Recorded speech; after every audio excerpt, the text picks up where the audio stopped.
Hello, I'm Gus Downing, publisher and editor of the D&D Daily, and this is the LP News Network. We're here today with Scott Barefoot, Assistant Vice President, Security, Health and Safety, and E-commerce Fraud Prevention at Richemont, an $11 billion worldwide retailer with over 19 high-end luxury brands, from Cartier to Montblonc. Richemont owns several of the world's leading companies in the field of luxury goods, with particular strengths in jewelry, luxury watches, and writing instruments. From guarding against the pink Panthers to delivering jewels to the Hollywood elite, this retailer protects the best of the best. How they do it and how they deliver LP services to the world's elite, where the expectations are high and the risk even higher. So Scott, thanks for being here today. Well, thank you, Gus. You know, my first question is for the viewer. Can you give us a feel for the company, the number of stores, worldwide spread, some of the brands, and how far-reaching the LP effort really is? Sure. The Richemont world, if you will, is broken up into 4 regions. We operate across 37 different countries. We've got over 30,000 employees, and so it's pretty widespread. The brands, as you mentioned in the intro, heavy focus on jewelry and watches, yet accessories, high fashion, couture gowns, everything to shotguns as well. So it's pretty far afield, and it keeps us quite busy. You know, given the nature of your product lines and the stores all over the world, I would think that the retail LP priority is to be entirely proactive, both from a physical security standpoint with new stores and existing stores, and from an internal perspective. Can you talk to those two aspects? Sure. I think that, you hit the nail on the head. Proactivity is absolutely essential for us to do our job and do it well. There is so much at risk in our environment that really having to put together everything that we possibly can for physical security systems up front, and then the training that goes into it. So you really start from site selection on through the construction phase to the store opening and then beyond. I'm blessed to have worked with, and continue to work with Richemont, who puts such a high emphasis on that. It's not a struggle for us. It's simply part of our DNA, part of our makeup. So that really has worked out quite well from the physical security side. You mentioned the internal piece. Again, Richemont is a place where you can have a career. It's not just another retail job, if you will. The people who are working in the industry are, like our clientele, really the elite. There's people who are able to make 6 figures as a sales associate. It's not really worth the risk there. But we do handle everything from pre-employment screening through internal investigations and surveillance and follow-up thereafter. So they go hand in hand, really, but it's all proactive and as best as we possibly can be. But at times, things do pop up. Sure. Yeah. You know, moving merchandise has to be a major concern and a priority for LP, obviously, especially with it being worldwide. Can you give the viewer a sense of the importance and some of the measures LP takes in that process?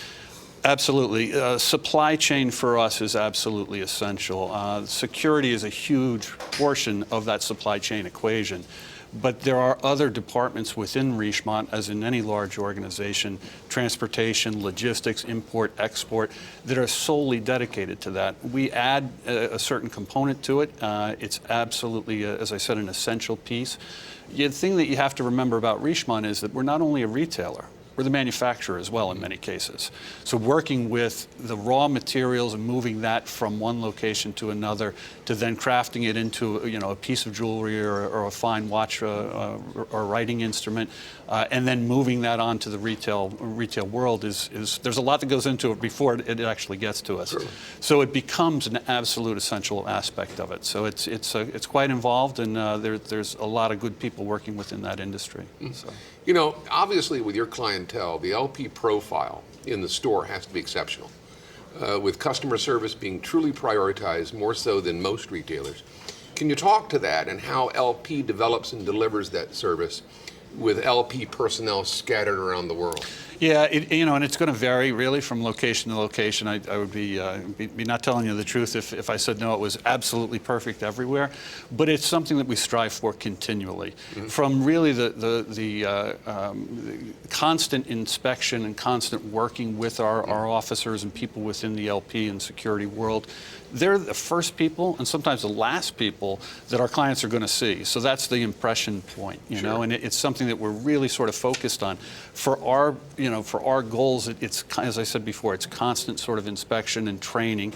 But I must say, I really think that customer service, clienteling, if you will, you're going to be born with that or you're not, in many cases. We can train as best we can, but it takes a certain individual who has that sort of an empathetic feel, but then taking their job very seriously as well. Good point. So, yeah. You know, with the smash and grab robbers being so prevalent in London, Paris, South America, and here in the States, how do you combat it? And if I may ask, have you ever been hit by the Pink Panthers? I had to ask that. Yeah, no, I know. You said it in the intro, so Yeah. of course you're going to ask that. But I'll start with the first question first. If I had the answer to smash and grabs, I probably wouldn't be here.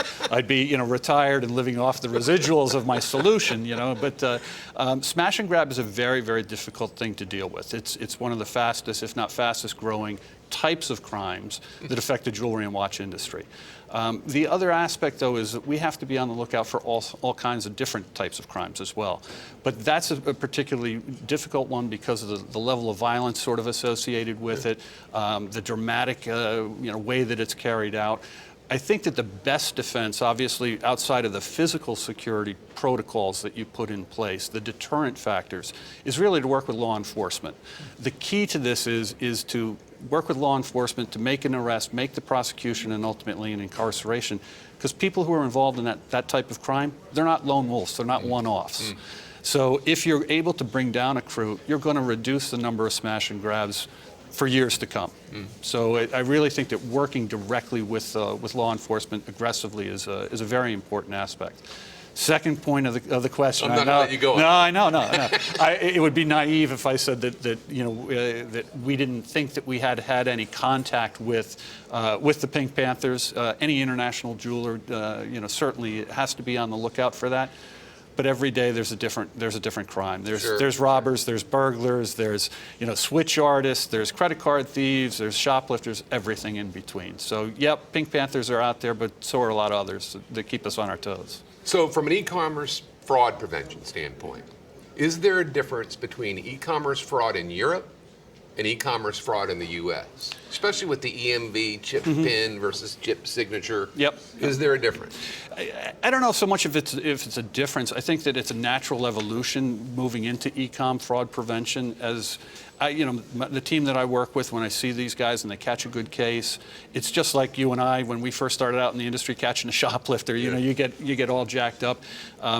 As that channel begins to grow, the digital channel begins to grow as a legitimate place to shop, which it obviously is. I mean, the percentage growth is incredible there. So unfortunately does the crime. So it's a natural evolution for us coming from a brick and mortar standpoint to now move into that e-com fraud piece. Whether it's chip and pin, whether it's chip and signature, I would tell you that in my personal opinion that chip and pin would certainly be the way to go.